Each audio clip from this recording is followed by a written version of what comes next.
ഗണേശോത്സവത്തിന്റെ പ്രധാന വിഗ്രഹത്തിന് ഗുരുവായൂർ മഞ്ഞുളാൽ പരിസരത്ത് സ്വീകരണം നൽകി. വാദ്യമേളങ്ങളോടും താലപ്പൊലിയോടും കൂടിയാണ് വിഗ്രഹത്തിന് സ്വീകരണം നൽകിയത്.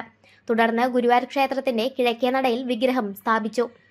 ഇനി 4 ദിവസം ഗണപതി ഹോമം, ഭജന, ദീപാരാധന എന്നിവ നടത്തി വിഗ്രഹത്തെ ചൈതന്യവത്താക്കി നിമജ്ജന യോഗ്യമാക്കി മാറ്റും.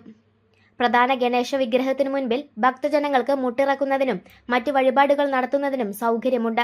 24-ന് വൈകിട്ട് ലൈബ്രറി ഹാളിൽ നടക്കുന്ന സാംസ്കാരിക സദ്യയിൽ മുരുകോപാസകനും LMRK സ്ഥാപകനുമായ രജിത് കുമാറിന് ഗണേശോത്സവ പ്രഥമ പുരസ്കാരം സമർപ്പിക്കും.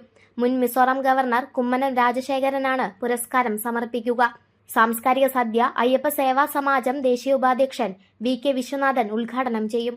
ക്ഷേത്ര സംരക്ഷണ സമിതിയുടെ ആഭിമുഖ്യത്തിലുള്ള ഗണേശോത്സവം ഈ മാസം 27-നാണ് ആഘോഷിക്കുന്നത്. 300ഓളം വിഗ്രഹങ്ങൾ ഇത്തവണ നിമജ്ജനത്തിനുണ്ടാകും. 27-ന് ഉച്ചയ്ക്ക് 1:30-യോടെ വാദ്യമേളങ്ങളുടെ അകമ്പടിയോടെ നിമജ്ജന ഘോഷയാത്ര ഗുരുവായൂരിൽ നിന്ന് ആരംഭിക്കും. മുതുവട്ടൂർ വഴി ചാവക്കാടെത്തി ദ്വാരക ബീച്ചിലെത്തിയാണ് നിമജ്ജനം.